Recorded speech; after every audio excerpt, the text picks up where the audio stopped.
সবাই আগে ভিডিওটা দেখেন, পরে কিছু কথা বলতেছে।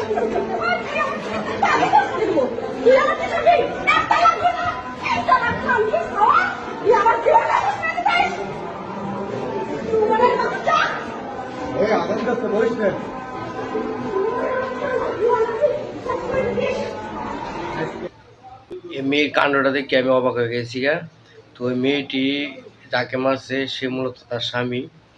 তার স্বামীর সাথে এরকম ব্যবহারটা আসলে মোটে ভালো হয়নি, অনেক খারাপ হয়েছে। ভিডিওটা আমি দেখার পর অনেক খারাপ লাগছে। তো আপনাদের কাছে অবশ্যই খারাপ লাগতেছে।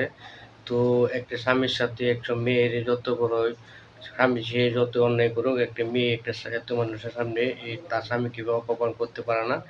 তার এই এই কাজটা অনেক খারাপ হয়েছে। তো আমি আপনাদের কাছে অনুরোধ, ভিডিওটা সবাই শেয়ার করে দিবেন, আর আমাকে একটু সাপোর্ট করবেন। আর এই ধরনের কাজ যেন না কোনো মেয়ে না করতে পারে, সেই জন্য ভিডিওটা সবাই শেয়ার করে দিবেন প্লিজ।